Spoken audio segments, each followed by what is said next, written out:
This is a Film Stories original podcast. Love this podcast?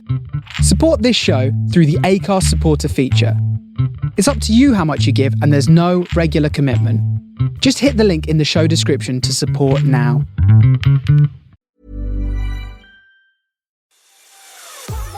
When the energy is high and the music is right, pushing past your limits becomes that much easier.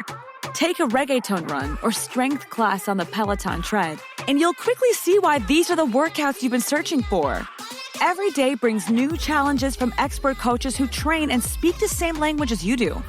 Level up your workouts with Peloton Tread. Find your push, find your power. Peloton. Visit onepeloton.com. This episode is brought to you by Progressive Insurance. Do you ever think about switching insurance companies to see if you could save some cash? Progressive makes it easy to see if you could save when you bundle your home and auto policies. Try it at Progressive.com. Progressive Casualty Insurance Company and Affiliates. Potential savings will vary, not available in all states. My dad works in B2B marketing. He came by my school for career day and said he was a big ROAS man. Then he told everyone how much he loved calculating his return on ad spend. My friends still laugh at me to this day. Not everyone gets B2B, but with LinkedIn, you'll be able to reach people who do. Get a $100 credit on your next ad campaign. Go to linkedin.com/results to claim your credit. That's linkedin.com/results. Terms and conditions apply. LinkedIn, the place to be, to be.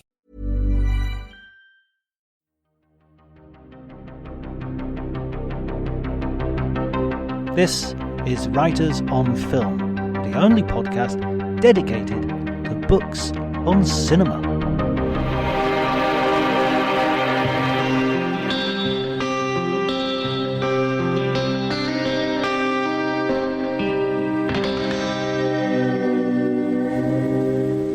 Hello everybody and welcome to Writers on Film Festivals. My name is John Bleasdale and I'm delighted to be joined by Hafa Salas-Ross.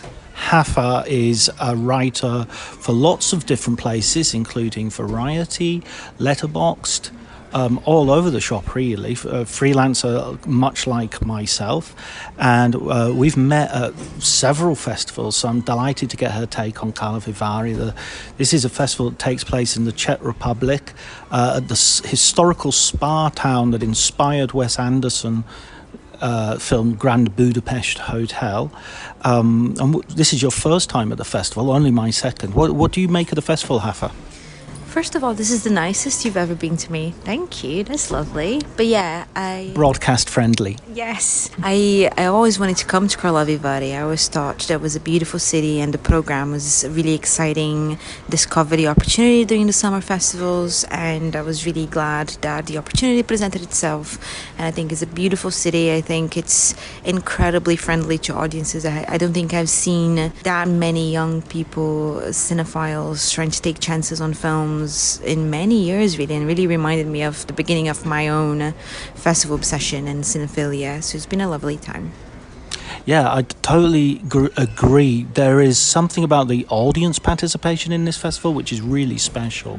One example of that, well, probably an extreme example, but I went to see Love Lies Bleeding, which of course has premiered several months ago in the UK, but this was the Czech premiere, and they had a bodybuilder come on the stage and do a workout and get the audience involved, and this was like a theatre of over 1,000 people jumping up and down and doing a routine, and the whole place shaking, and it was just so electric for the beginning of the film, and wow, what a film.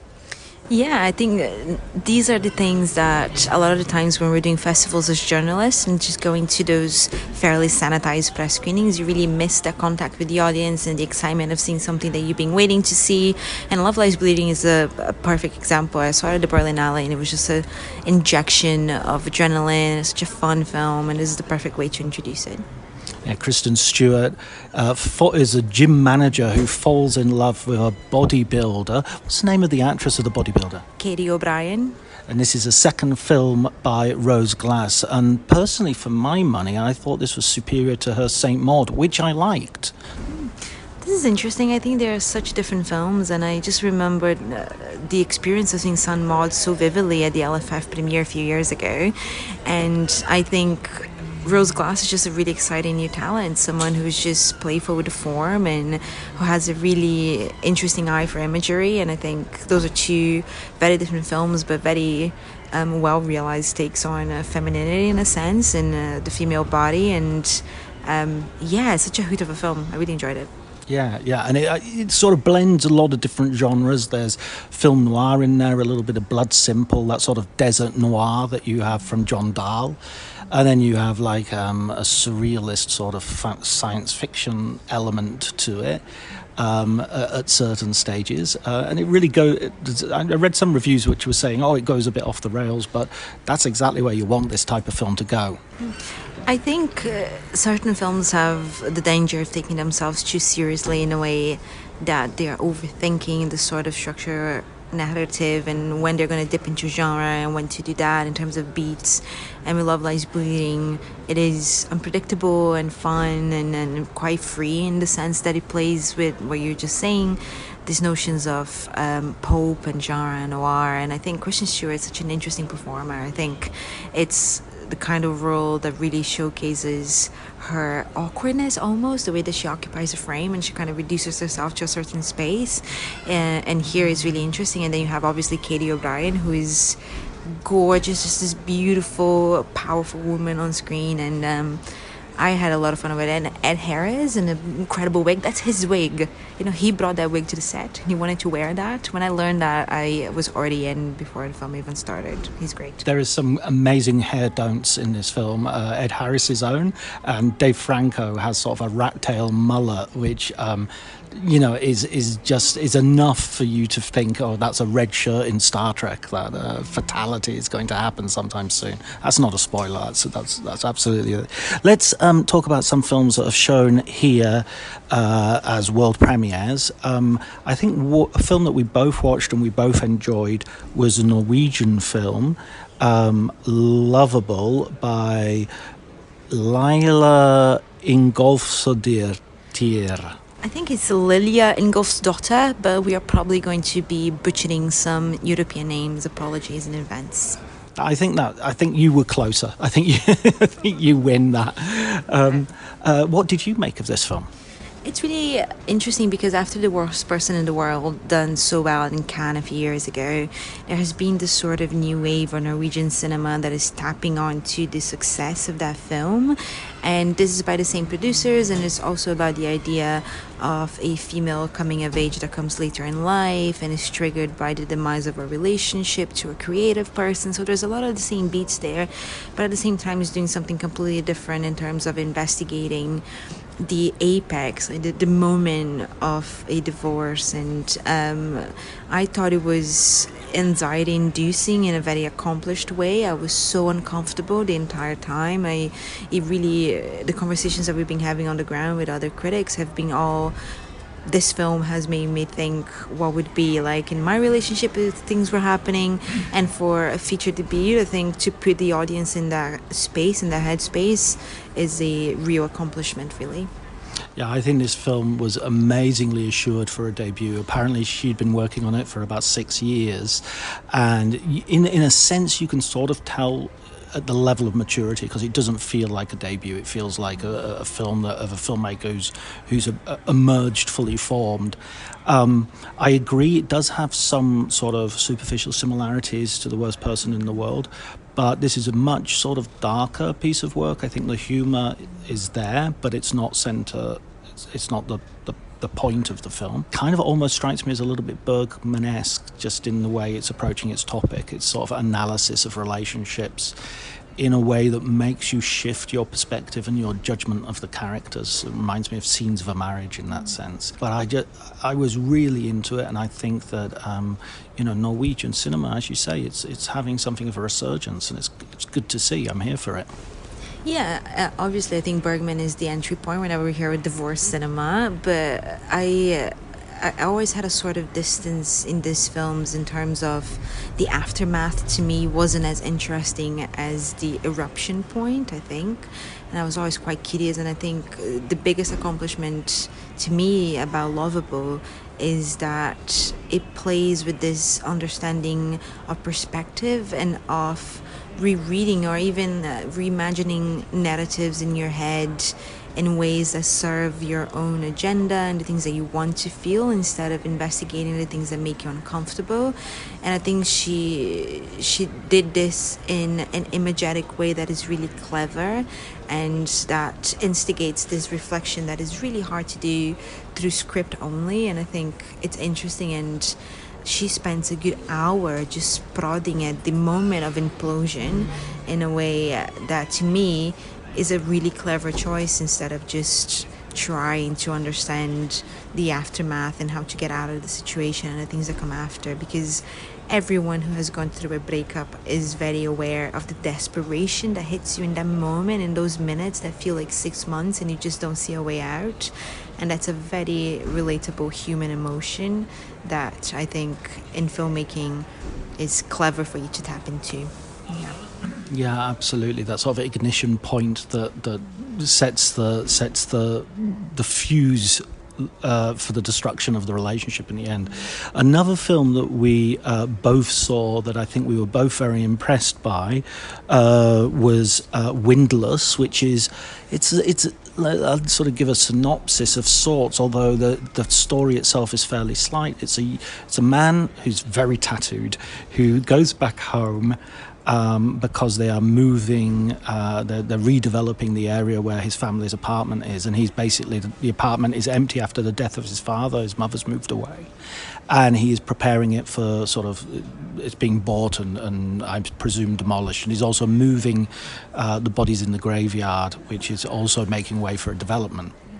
It's shot in a very tight ratio. It's not Academy, it's even tighter than that. I think it's one by one.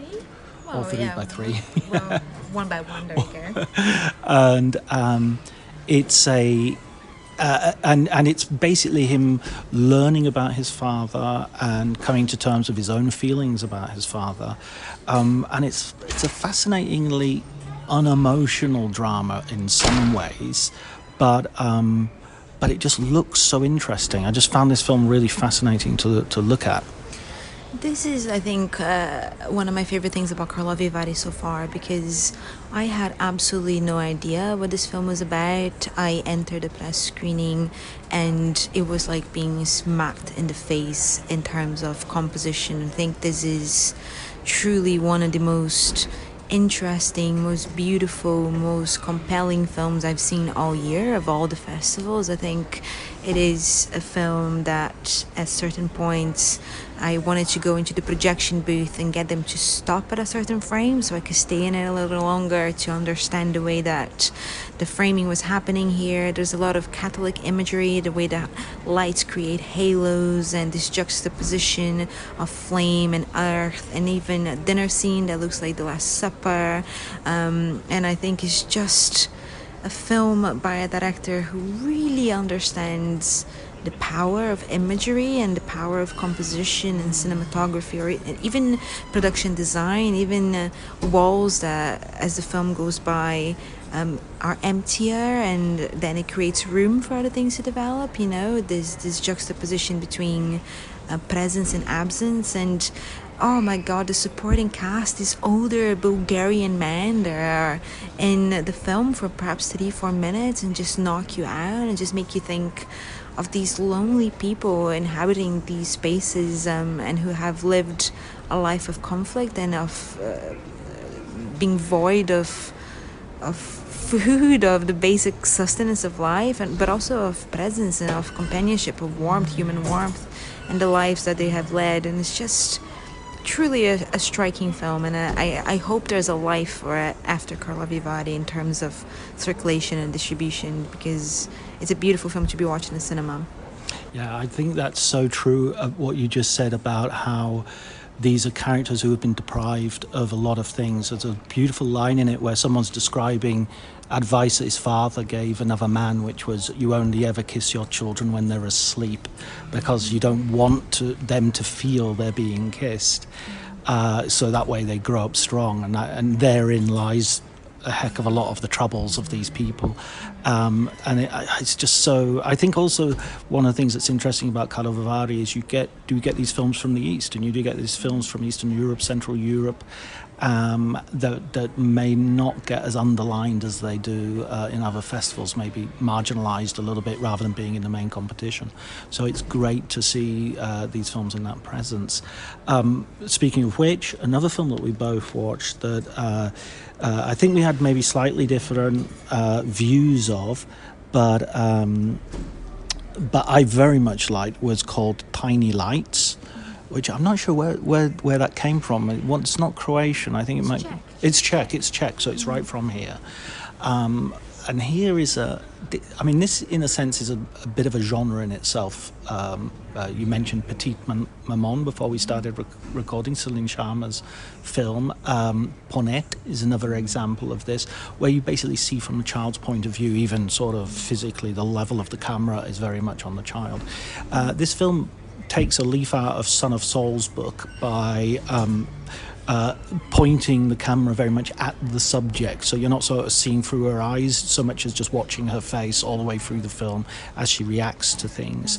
It's a day in the life of a 6 or 7 year old child, and it's a summer day. She's not in school. She's sort of got a lot of free time, looked after by her grandparents for a while, and it looks like the marriage between her mum and dad is in a state of terminal dissolution. You're in the middle of this process. This isn't something that is sort of like is happening properly on this day. We're in the middle of it rather than at the beginning or the end of it, and I just found this very beguiling. I thought the performance of this child was wonderful.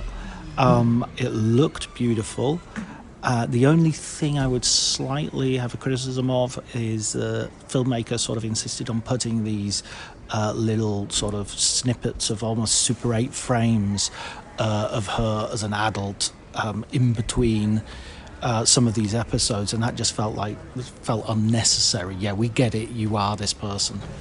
Yeah, correct me if I'm wrong in the production notes after this, but I think this is the third feature in 5 years by this young Czech filmmaker, and the room was full of Czech journalists, and they were quite excited to see a new work by her. So she seems to be a prolific new voice in Czech cinema, which is interesting, and definitely there is an understanding of the cultural climate of that point in her life, maybe 15-20 years ago in Czech Republic, and the conversations around gender roles and gender stereotypes, and wives as getters, as mothers, and the entire time there's this theme of you should be in a loveless marriage as long as it benefits your young child, and kind of the emotional scarring that comes from that. And I agree with you. I think it's really well shot. I think it's a really interesting exercise in reevaluating and revisiting memories, formative memories. But as we were speaking earlier, I do every once in a while have issues with films that are told from the point of view of a young child. So every once in a while it loses me a little bit. But there's a comedic performance by the grandmother that is such a delight. She has such incredible comic timing, and I think this was a really asserted feature of casting. And she's a theater actress in Czech Republic, and quite a famous one. So I think Czech audiences will be particularly excited to watch that one. And the name of the director is Beata Parkanova. That's the person to look out for when it comes to future films, and maybe to go back and check out some of her earlier films as well. Are there any other films that you want to mention that you've seen? There's this documentary called The Other One, and it's also a Czech documentary, and it's by Maria Magdalena Kočová, and it is about glass children, which are the children that have a sibling with special needs. And in this case, it is the 17-year-old girl who has an 11-year-old sister with severe autism, and who has these really big abusive meltdowns, and she is speaking to the camera in a very informal first-person kind of observational documentary, speaking about the fact that she was an only child for the first 7 years of her life, and then suddenly the entire attention and focus of her family shifted entirely, and she's undergoing this very formative point of her life when she is applying for college or for university, and having to confront the idea of no longer being able to help her parents with her sister, and the guilt that comes from that, but also the joyful and very powerful idea of freedom and of existing away from the confinement of her house and the meltdowns of her sister. And I'm really curious to learn a little bit more about how this came to be, really, because the parents allowing this filmmaker to be in their house and to expose them in this sense that it's not necessarily a very flattering light for the parents, although you do have this understanding that there's not much that they can do.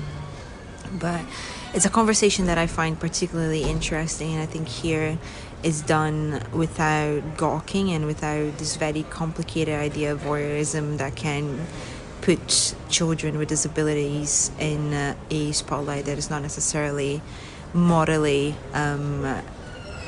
effective. So I think it's a really interesting documentary, and I think it has gone a bit understated in terms of screening series and special screenings, so not in competition, but an interesting documentary nonetheless. Yeah, I'd like to add another documentary to that. It's interesting what you say about not being exploitative as well, because I think this is a documentary which the filmmaker himself has sort of wondered whether it's a documentary. He's stated his own doubt about this, what to call it, exactly how to categorize it. And this is a film called Reality. Is it called Reality or is it called Real? Yeah, I'm gonna double check that, because by Ole Sentsov, yes, and Ole Sentsov is a filmmaker, but he is also a serving soldier in on the front in Ukraine, and this is essentially a 93-minute slice of life, because it's just footage from his GoPro camera on his helmet in the middle of a battle in which he is in the trenches, literally in the trenches, as gunfire and artillery fire explode all around him, and he is radioing to different units and going up the chain of command in order to try to rescue other units which are trapped and under fire in different parts of the battlefield. And you can see problems of ammunition, problems of evacuation, you can see human frailty, you can see people who are reluctant to go anywhere. No one wants to put their head over the trench and look out, which is understandable given the circumstances. And in a way, and this is why, although they're very different subjects, the documentary you just talked about is connected to this in a sense, is that often with war documentaries there is a sense of war porn, there is a sense of exploitation of misery. This is so austere, this is so unedited. The film begins and stops. It doesn't have a beginning and an ending. It does, there's a little bit of explanation when the film cuts out, but it cuts out, So there is a sense that you are just getting an absolutely crude look at how these soldiers are behaving, and they're terrified, and they're not playing up for the camera. There's a very real sense that I don't think they know there's a camera switched on, because they have these GoPros, but they're not necessarily being used all the time. I did hear, and I'm curious to know if this is actually truth, that the director didn't know that the camera was on actually, and then he came across this footage, and that the credit is not directed by, it's filmed by or captured by. So I haven't seen it, and I'm really curious now. I think I am in a bit of a mind space when watching real war footage is quite mentally perilous for me, but I think it's an interesting exercise, and once again, I think creatively it's an opportunity that doesn't really suffice every so often. So yeah, it has been one of the talking points at the festival for sure. I think I think the difficulty he's had actually describing this, one way I was thinking of it really was as an artifact, and as such, it's something that's a found object, and we should it's not so much you watch it and you don't critically appraise it as you would a film, although we're talking about it on this podcast, but it's more that you witness it, and witnessing it it's not necessary that everyone does that or feels obliged to, but witnessing it is informative and to some degree fascinating, and disturbing and all those other things. And finally, a film that I wanted to sort of close with, because I've got an interview with the director which I recorded and which will go straight after this, is a film called Zoftex, which is a film that has been made. It's a fictional film, but it's been based on the research done in a Greek refugee camp in which the asylum seekers are waiting for the telephone call. I think I loved this. I loved this. I certainly appreciated it, and I loved it much more than quite a few people. I think Guy Lodge has really rated it. I think everybody else sort of admired it rather than loved it. What was your take on it? Once again, I think being in Karlovy Vary has been really restoratively, in the sense that I have been exposed to filmmakers playing with cinema as a narrative tool in ways that are really refreshing and interesting. So I think formally I admired it, and I think a lot of what they're doing within a narrative and almost this liminal space of what is true and what isn't. And I think obviously the migration issue, the migration crisis in Europe is a massive conversation at the moment. And once again, as we were just speaking about the model boundaries of cinema, once again here it is always something that you approach with a little bit of reticence, and what is this going to do, what is the conversations this is going to bring. And I think what the film is, it's actually really different and interesting and fresh. I am not completely sold on how it unravels, and I think the first 10 minutes and the last 10 minutes are perhaps what I liked most, and I think is the most accomplished. But it is definitely one of those talking points in a festival that even if it's something that you don't love, you definitely admire and you respect what it is trying to do, which I think is the most important thing. Okay, that's brilliant. So we're going to now listen to the direct Noaz Deshe. Okay, so he's going to talk straight after this. But before that, I'd like to thank Hafa. Where can we find more of your work? You can find more of my work on my social media everywhere. It's Hafiz, so RAFIEWS. My portfolio is thesame.com. And yes, you can just find me across social media, writing for several publications. And thanks for having me, John. Oh, it's been an absolute pleasure.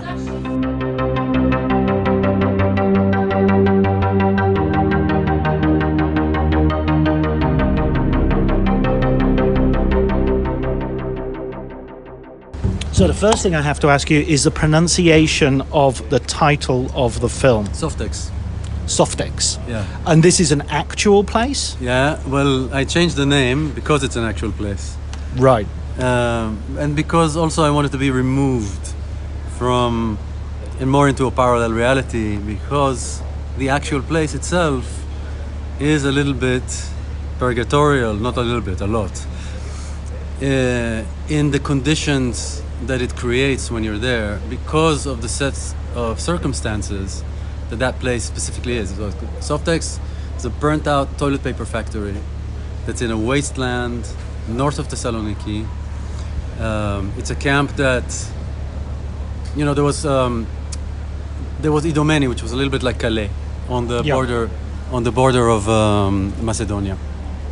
And the military, one day, there was so many people there, around 25,000 people, and the military and the police came and broke it up and just had planes flying, F-16s flying above it, terrifying people. So this is people like trying, at the border... People are trying to cross to the Balkans, to Europe. Right. And they came from Turkey or from the islands, and they broke it apart and put people on big white buses and drove them to many different camps in that region. And one of them was Zoftex. And Zoftex specifically was behind an industrial train yard, and that trains would stop before they go to the Balkans. So there was very rife activity there of people trying to get on the trains, and gangs that are not recognized by the asylum system, or people are trying to benefit from it. So it was dangerous. When you say not recognised, is there a sense of maybe complicity that they're not recognised by the asylum system, but if they can get rid of a few people, they're quite happy for that to happen? I don't know. Well, if you visited Greece in 2015, 16, 17, 18, I think it was so chaotic in terms of just trying to deal with a massive amount of people. You can have a lot of criticism towards the government there, but also how do you actually deal with this influx? And you have maybe 100, I don't want to give exact numbers, but you have many children disappearing, unaccompanied minors. There's an organization called Bodasaki. It's also something I researched that tracked an obscene amount of children disappearing. And the complete impossibility to track what's happening with the funding when it comes to each camp, and specifically Softex had a corruption scandal that involved the Minister of Migration and missing funds, and at some point they probably somebody siphoned off something. Quite a lot of money. Yeah, and if you Google it, you'll see it's a camp that had very violent events that were quite well documented. And at the time I was volunteering I came to help and study basically how the camps function from a friend that started. Explaining football to the friend who's just there for the nachos? Hard. Tailgating from home like a pro with snacks and drinks everyone will love? An easy win. And with Instacart helping deliver the snack time MVPs to your door, you're ready for the game in as fast as 30 minutes. So you never miss a play or lose your seat on the couch or have to go head to head for the last chicken wing. Shop game day faves on Instacart and enjoy $0 delivery fees on your first 3 grocery orders. Offer valid for a limited time. Other fees and terms apply. My dad works in B2B marketing. He came by my school for career day and said he was a big ROAS man. Then he told everyone how much he loved calculating his return on ad spend. My friends still laugh at me to this day. Not everyone gets B2B, but with LinkedIn, you'll be able to reach people who do. Get $100 credit on your next ad campaign. Go to linkedin.com/results to claim your credit. That's linkedin.com/results. Terms and conditions apply. LinkedIn, the place to be, to be. The camp, I was shepherding a camp called Elpida, which was a safe camp, an example camp, something that the Greek government really didn't want, because it gave a signal, come over. And so they wanted a hostile environment. I don't think they knew what they wanted, and I think there was a lot of conflicting. I think there were a lot of conflicting wants, right? And it's also just before Hillary and Trump's election. So that also changed, because people that came over there from the US with the feeling that they're going to be supported by certain policies suddenly were left without the support once the election turned around. And so that was a huge impact also. So you find this place, and you're going to base a film on this place, but it feels like that the film that you make is very different from the way these refugee narratives are usually told. Yes and no. So that's true if you document the raw gravity reality of what you see. But if I'm walking up to this meeting right now and I'm imagining how it's going to be, there's 1,000 things passing through my head. And if I was making a documentary about that moment, then I have the total liberty of documenting the unseen. The first night I went to Softex, I just stood outside. There was a hole in the fence. There was some people smoking outside the fence. I started speaking to them, and they were so eager to tell me about that they're not getting a call back from the asylum system, that problems in the camp, where they came from, when they hope, what country they want to go to. They were so eager to communicate because they're so isolated. And I said, okay, let's walk in and let's make a group. And we huddled together into the Red Cross tent inside the camp. And within 5 minutes, we were telling each other ghost stories. And half an hour later, we were filming some sort of strange action ghost hunting film in the camp. And then we went back and we watched the footage, and everybody was laughing. And they asked me, when can we do this again? And I said, okay, let's figure it out. Who should I speak to? Who do you trust in the camp? And I said, there's a small NGO here called Intervolve, and there's an amazing woman working with it called Lamia Karkur, and they might be able to help you to get here officially. And at the time also there was an Italian group from Theater of the Oppressed coming to do 7 days of exercises with people.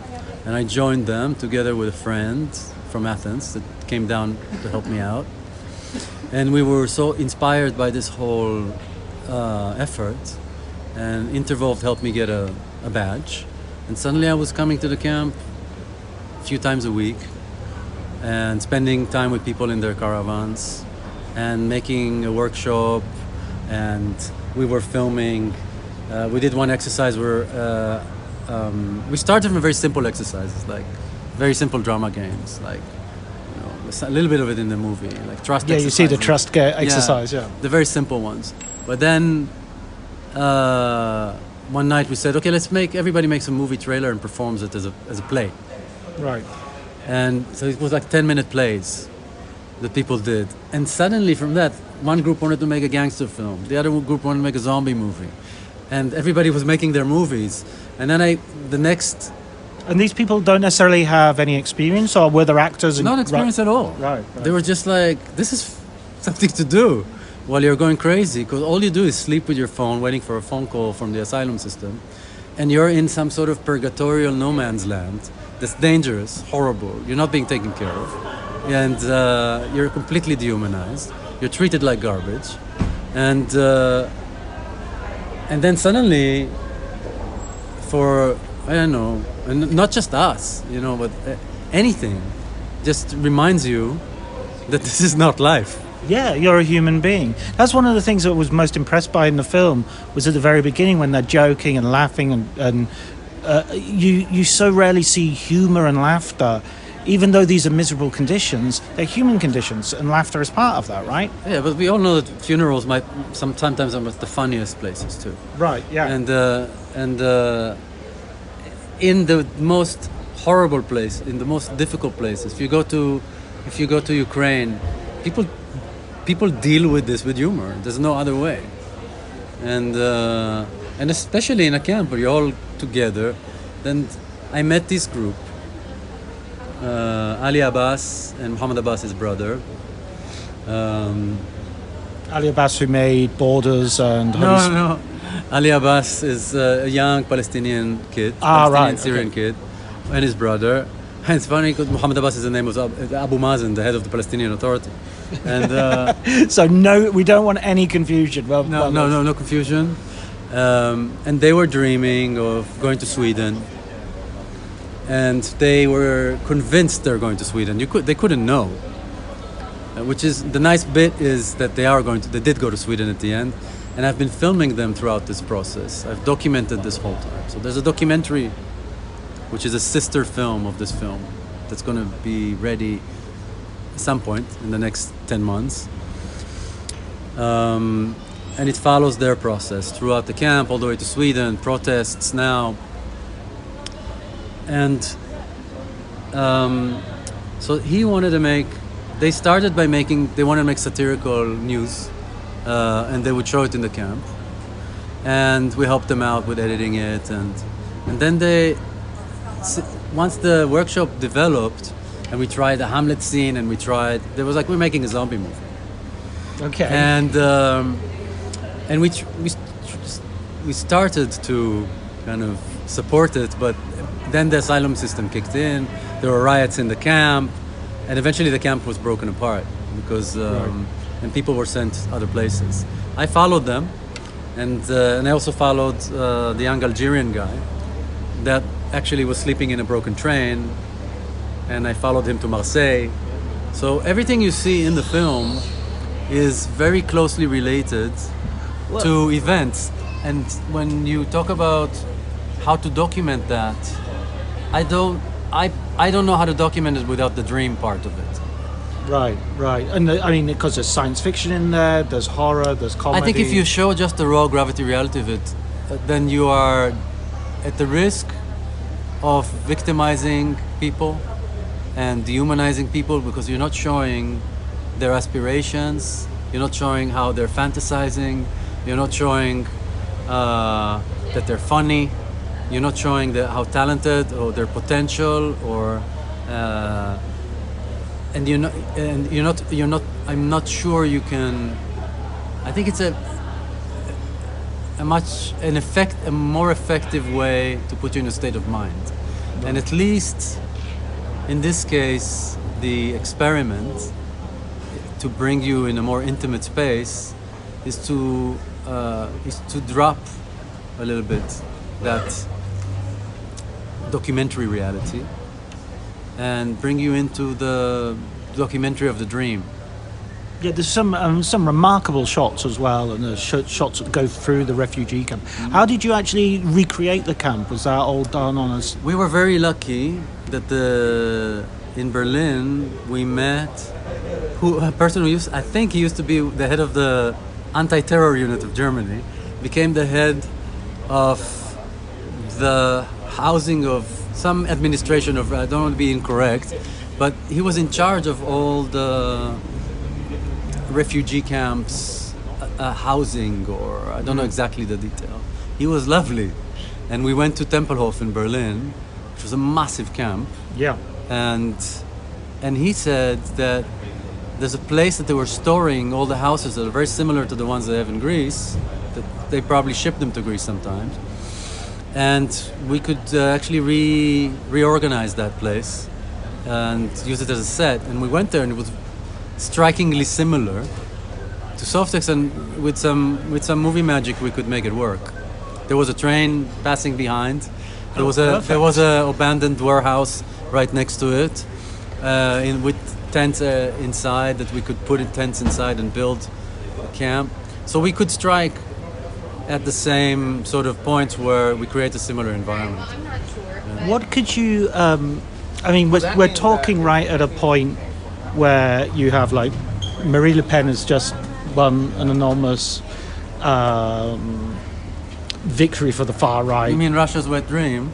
Yeah, exactly. And you have these right-wing parties fed by anti-immigration, anti-asylum seeker, but they conflate the two anyway. I think we're really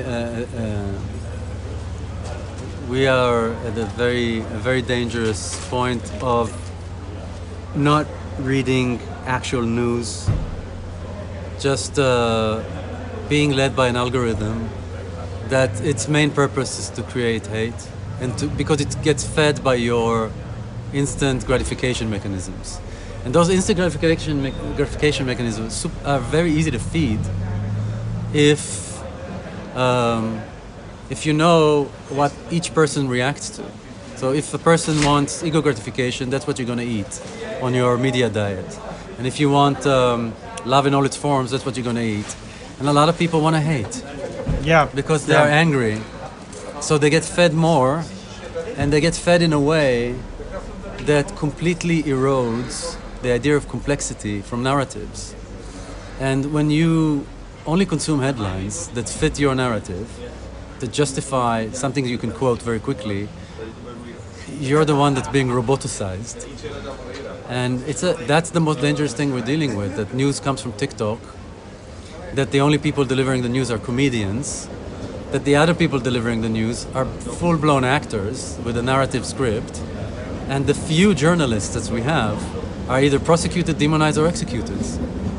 Yeah. And so in that context, a film like this is attempting to recreate that empathy and complexity and nuance. I think empathy, I think it's a word that's used, but it should not be a bonus. It should be built in, and in the sense of it's not something we should even need to mention. It's not like a virtue. It just should be a characteristic. Yeah, it's not something that you should mention. It should be it's the basic. It's a basic compound of you being a human being, and we're losing it. And we're losing it now. You look at genocide in Gaza, and you look at how easily polarized,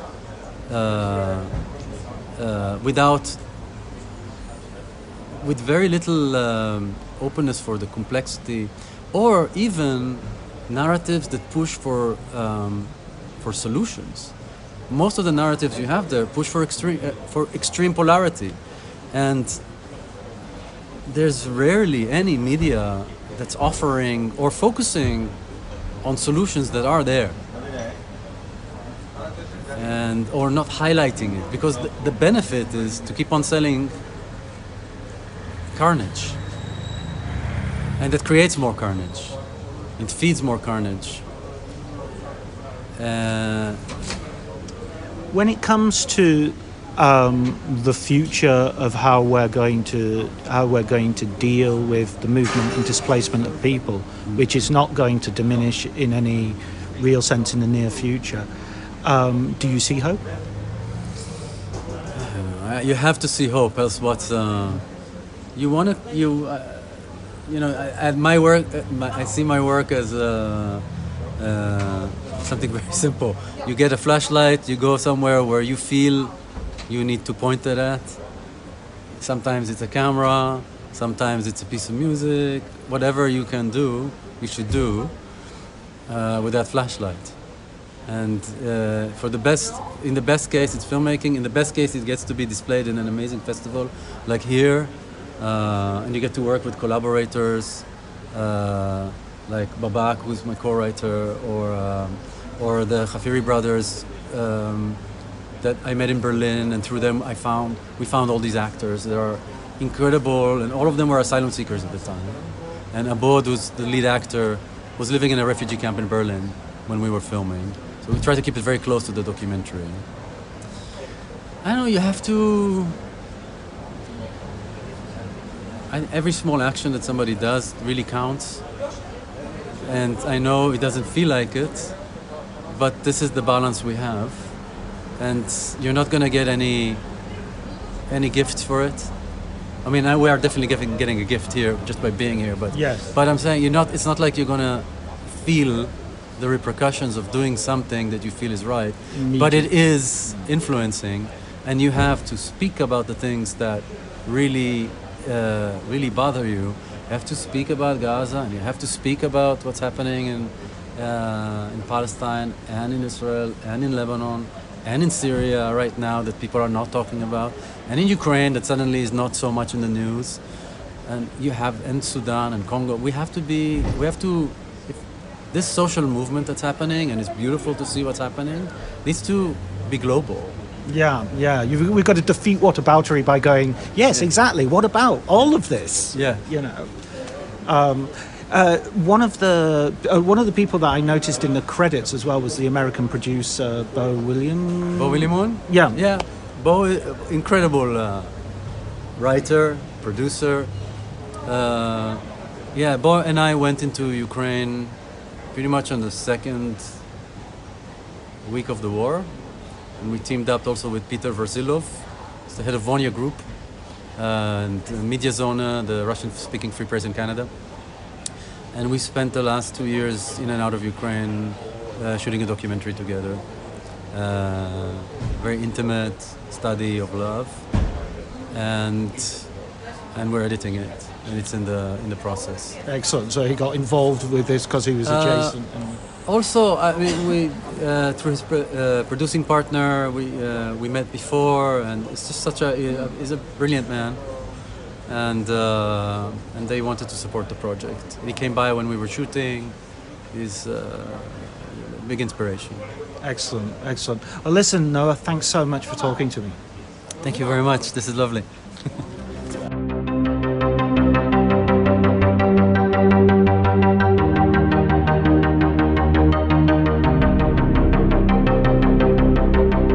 Here I am with I have to say my name, okay. My name is Christos Nikou, and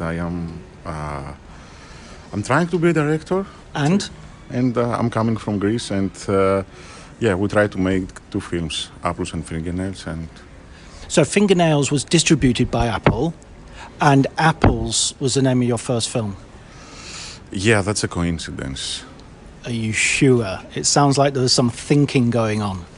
No, maybe it's an unlucky coincidence too. So I'm going to be very honest with you. I've seen Apples, and I haven't seen Fingernails, despite the fact it's been out for a year.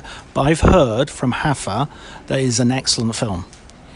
The thing is that nobody has seen Fingernails because nobody has Apple TV. Yeah, and we didn't release it in many theaters. And thank you so much for saying that from your friend that said... Who said that? Hafa. I don't know. Oh, it's Hafa? It's not Rafa? Yeah, you've been pronouncing it incorrectly all this time. Oh yes, because it's not Ronaldinho, it's Juanadinho. Yes, that's true. Okay, so Hafa. Thank you, Hafa. Hafa is here listening in on our conversation, and Christos is just learning how to pronounce Portuguese. Yeah. I was learning last week, actually. Because they told me that all this time, because I watch football, Ronaldinho is... I was saying Ronaldinho. Yeah, me too. No, it's Juanadinho. Oh my God. Mind blown. Hafa is nodding because she understands how podcasts work. So, you're here in Karlovy Vary, and Fingernails is the closing film. And you were talking to me yesterday that came to you as a bit of a surprise. Yes, because first of all, the film was in festivals. We started in Telluride and then Toronto and other festivals in Europe and in US. And the whole team decided to stop being in festivals because the movie was in the platform. Even if, to be honest, there were many festivals that they wanted to invite the film, but after the release on the platform. But that's the way that Apple works. But Karel was able with me Karel Lok, the festival director, to convince them. And actually he did something crazy because the movie was playing in London, and he asked me if he can come to the screening, if I can give him a ticket for the screening in London. And I said, yeah, of course. And he said, I said, please come and then you can come to our party. And so he flew from Prague. He arrived 3 o'clock in the evening. He watched the movie. Then he came to our party, and 6 o'clock in the morning he left back from Prague. So he did that trip only in order to watch the movie in London. And yeah. What a party monster that he was as well. And I think that it wasn't for the party, but yes. It's Okay, can you describe to us the film, Fingernails, and the sort of... I mean, Apples I loved. I had such a sort of great sense of humour. I mean, the word quirky is used way too much and is way too slappable, but I just think it's a good sense of humour. So I would characterise it as. I think that Fingernails has almost the same sense of humor because, I mean, we made it. But it's, if I can describe it, I think that it's a movie about love. And in the movie we are trying to, to approach the term love and the topic of love that exists in our lives forever. In a way that I feel that right now, I don't know if love is something so uncertain, and love in the time of the digital technology, and especially with the internet right now, has changed completely the way that we are approaching, love. Because, for example, I was reading recently that we are touching the screen of a phone 2,617 times per day, an average person. And sometimes we are touching it for love, and we are looking through dating apps and other ways to find love. And we are touching them with our fingers and our fingernails. So there is a connection there, I feel, between fingernails and the way that we look for love right now. Swipe left, swipe right, etc. Yes, exactly. Yeah. And we are trying to, I think that always love should go through eyes. And I think that we should look people more in the eyes and find something real, which is what we try to do in the film. having made this film and it going into streaming and everything, I mean, everybody's talking about the future of cinema and the future of streaming and all this sort of stuff. Is that something that you feel strongly about in terms of you looking at I mean, we've just heard in the news in the UK that a whole bunch of cinemas look like they're going to be closing because a chain is pulling out of cinema distribution. How do you look at the future? I really, really hope that streaming platforms should play only TV series and movies that are released at least after 1 year in a cinema. And movies will be only in theaters because it's the only place in the world that you can watch a movie without looking at your phone. Everywhere else you are distracted. I mean, even the most cinephile person that will go and watch a movie on their laptop or on their TV, they will look at their phone for a second. So I think that we need to watch movies only in theaters. Let's stop watching movies on TV. Yeah, absolutely. Okay, brilliant. Finally, what's for the future? What are you looking at? I mean, Fingernails is like almost a year that it's been out and about. So are you working on a new project? Yes, we're working on a new project. It's called Background. And it's about, we follow 3 extras that they play in famous movies from 1984. And it's about how we're all trying to be protagonists in our lives, but we're still extras in this world. Who's a director that if you had a Freaky Friday moment that you could transport yourself into their body for one weekend, you would like to sort of experience their... I would love to be in the body of Leos Carax because I have never been in such a tiny body. And I would also love to be in Leos Carax's body because I want to do a Q&A and answer all the questions that Leos Carax never answered to people. And probably give the wrong answers intentionally so that you have to spend the rest of his career... No, I think that I will give the right answers that he's afraid of giving. Ah, okay. So you think that's a little bit of a pose that he's putting off those answers? Oh, yeah, I mean, that's... I never understood, Leos Carax is my favorite filmmaker, but I never understood filmmakers that they are not giving answers. It's either insecurity, I think, or I don't know. They just don't know why they made their films. Did you think Annette was the best movie ever? Annette, I didn't like Annette. But that's the best movie ever. No, Lovers on the Bridge is the best movie ever. Le Amant du Pont Neuf, as is the French title. Yeah, that's true. Okay. That's my favorite film of him, Sgok. Yeah, okay, I'll give you that. But Annette is way up there as well. I didn't like Annette, I'm sorry. Christos. No, Annette, what do you want me to say? Okay, I will say something to, I don't know, how many people are hearing you? Oh, well over 5. More than 5? More than 5, less than 100. Oh, more than 5, less than 100. Okay. You can say to these 73 people that probably they will hear this that please return in cinemas and stop watching movies in fucking stupid streaming platforms. There you go. You heard it here, and you watch as Cineworld run back to their to the cinemas and refinance on the strength of that 2 or 3 busloads of people who are going to be arriving, demanding to see films. Thanks so much, Christos. Thank you very much, John.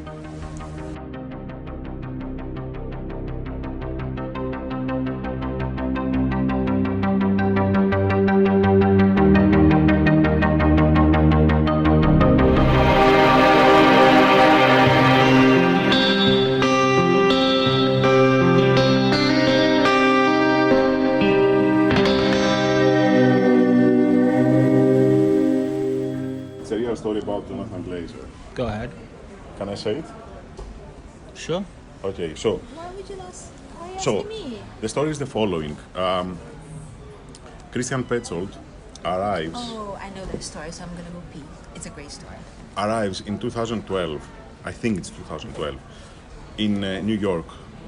I mean, at the beginning of 2010, I don't remember when I was there. And he arrives in New York for the film festival, New York Film Festival, and they are putting him in a very expensive hotel that is at the beginning of Central Park. I don't remember which one is the hotel.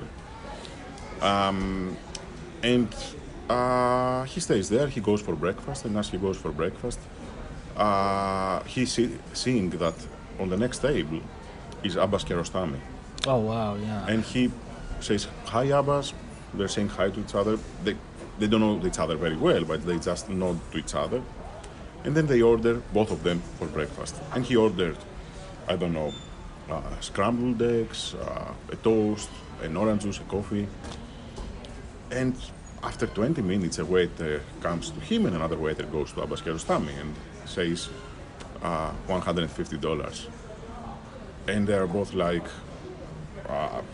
Christian goes to the waiter and says, but what do you mean $150? We are invited from the festival. And says, no, yeah, but the festival is not included, the breakfast is not included. And he's like, oh, fuck. And he hits the table. And then Abbas Kiarostami, he sees Abbas Kiarostami also feeling frustrated next to him. He also hits the table and he's like, oh, fuck, $150. And that's the end of the first day. Second day, Christian Petzold wakes up in the morning and says, okay, I cannot pay again $150 for, so I will go to the opposite side, across the street from the hotel. It's Central Park. So he went at the beginning of the Central Park where is that kiosk that sells little donuts and coffee for $1 and donuts for $2. And he takes one donut, he takes one coffee, starts drinking the coffee, eating the donut, but he's hiding behind himself behind the kiosk because he's afraid that somebody from the festival will see him or another guest and they will see that what he's doing. I mean, he doesn't want to pay here and he goes and eats for... And as he turns his back, he sees Abbas Kiarostami being exactly behind him with the same coffee and the same donut. And he's also drinking and eating the donut because he also doesn't want to pay. And Christian was like, oh, fuck, Abbas is here again? What is going on? And he's like, okay, Abbas, I'm not here for the coffee and the donut. I'm here because I wanted to see where Jonathan Glazer shot the opening scene of Birth. And Abbas says, oh yeah, I'm also for the same year. I'm also a big fan of Jonathan Glazer. And then I said, okay, goodbye. And they're living on different directions and they never met again. Brilliant. And I said that story to Jonathan Glazer in Telluride this year, and he told me that it's the best story he has ever heard about his movies, and that he was so excited because he didn't know that Christian Petzold and Abbas Kiarostami knows his movies. And I was like, of course. And he was like, wow, I love both of them. I love their work. And he was very excited about it. Oh, good stuff. If there's one thing that my family and friends know me for, it's being an amazing gift giver. I owe it all to Celebrations Passport from 1-800-Flowers.com, my one-stop shopping site that has amazing gifts for every occasion. With Celebrations Passport, I get free shipping on thousands of amazing gifts. And the more gifts I give, the more perks and rewards I earn. To learn more and take your gift giving to the next level, visit 1-800-Flowers.com/ACAST. That's 1-800-Flowers.com/ACAST. This episode is brought to you by Progressive Insurance. You chose to hit play on this podcast today. Smart choice. Make another smart choice with Auto Quote Explorer to compare rates from multiple car insurance companies all at once. Try it at Progressive.com. Progressive Casualty Insurance Company and Affiliates. Not available in all states or situations. Prices vary based on how you buy. My dad works in B2B marketing. He came by my school for career day and said he was a big ROAS man. Then he told everyone how much he loved calculating his return on ad spend. My friends still laugh at me to this day. Not everyone gets B2B, but with LinkedIn, you'll be able to reach people who do. Get a $100 credit on your next ad campaign. Go to linkedin.com/results to claim your credit. That's linkedin.com/results. Terms and conditions apply. LinkedIn, the place to be, to be.